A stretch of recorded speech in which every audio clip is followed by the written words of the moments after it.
You know, last year the seniors that we had, there was only about 6 of them. They bought into what we were doing off the field, in the community and in the classroom, and I was proud of them for that.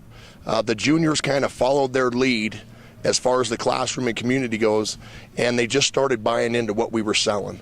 As the season went on last year, you could see the juniors that are seniors now really start to step up athletically, and they just took it upon themselves to lift and work as hard as they possibly can, you know, and with Daryl and Carlos Perez and Chris O'Mary and Nick Alston, and they're just leading this group, and everybody's following each other and working hard, and I couldn't be prouder of that group right now. Everybody knows about the duo in the backfield with Tyrell and Daryl. They're going to be phenomenal, and you're going to have to account for them. Up front last year, we got whipped, and that was my fault. And we're going to be better this year. We returned 4 out of 5.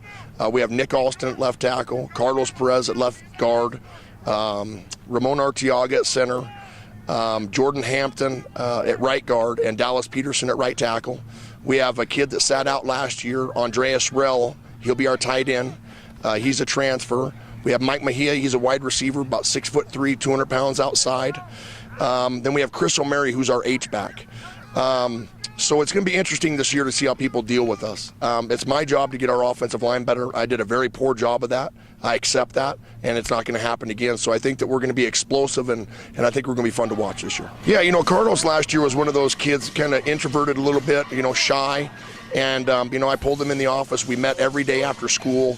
And all of a sudden the confidence just started coming out of him a little bit, and the more it came out, the more he enjoyed it. He's embraced that role. He's accepted that role, and he's learning as he goes every day. Some days he makes mistakes and he's a little too hard on himself, but he's a great leader, and I think the most important thing is he's going to be a good father, a good husband, and a good person one day, and it's fun to watch him grow up. You know, Tyrell's going to be a junior, but to me he's a senior. You know, I've been harder on Tyrell than probably any player in the 14 or 15 years that I've done this. Every day I'm on that kid, in the classroom, outside the classroom, how he walks, everything about the kid, I'm on him. And he's accepted that.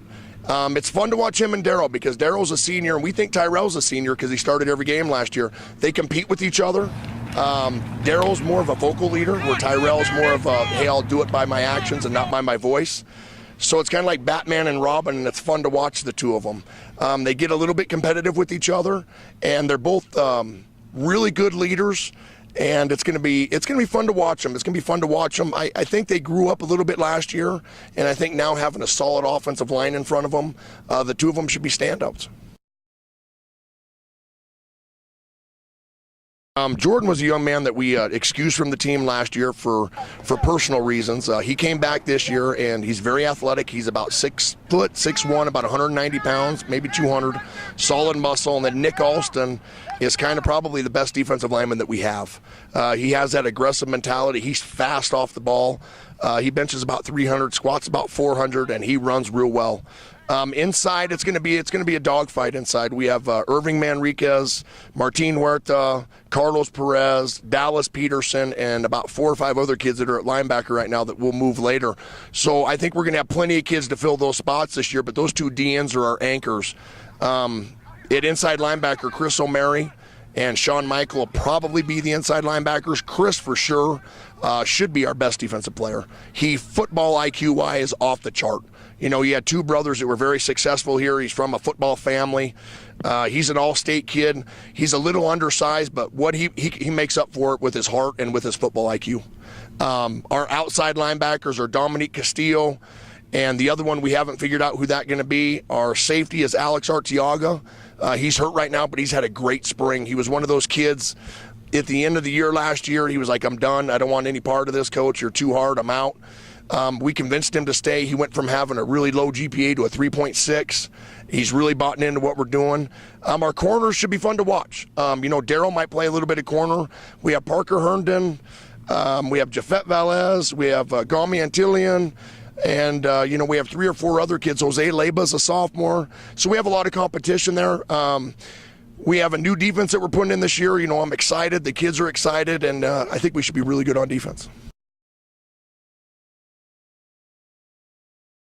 We opened with Rio Grande at the new stadium, which I think is phenomenal for the kids. I think it's great that we all get to go play out there. Rio Grande's tough. They always have 100 different formations, and, you know, they're going to come right at you. And then the next Friday night, we open up with Belen at home at Milne Stadium. We're very excited about that. We strive to be a program like Belen. They're very well coached. They play really, really hard, and they're a first-class program with a first-class coach. After Belen, we play Grants. They have a new football coach, so it should be interesting to see how they do. I'm sure they'll have a good program. After Grants, we play Los Lunas. They also have a new coach. They return everybody, so that should be a good football game. After Los Lunas, we play Aztec. Aztec, as we know, they throw the ball around a bunch. I thought we could done better than we did against them last year, so I'm looking at that game. I'm excited to measure up against them. We play Albuquerque High for their at their place, and then the other non-conference game that we have before district is Volcano Vista. And I learned a lot from Coach Wallen, and I strive to have the type of program that he does up there. Last year, they thumped us, and there's no two ways about it. And they could have beat us by 50 points in the first quarter. And so we need to see where we're at. That'll be a great measuring stick to see where our program's at, going up against one of the better 5A programs in the state. Then we play Moriarty and St. Pius, and those are the two games that we need to be competitive. St. Pius has a very good football coach. He's a good guy, good athletes. Moriarty's very well coached. They run that wing team. They're going to come get you. I'm excited about those two games. Hopefully we'll be healthy, coached well, and be ready to go with them. And then the last game of the year, we get to go up and play Cooper Henderson and Artesia, which I'm sure will be senior night. It'll be a great atmosphere for the kids, and I know we're all very excited about the schedule and about the opportunities that we have.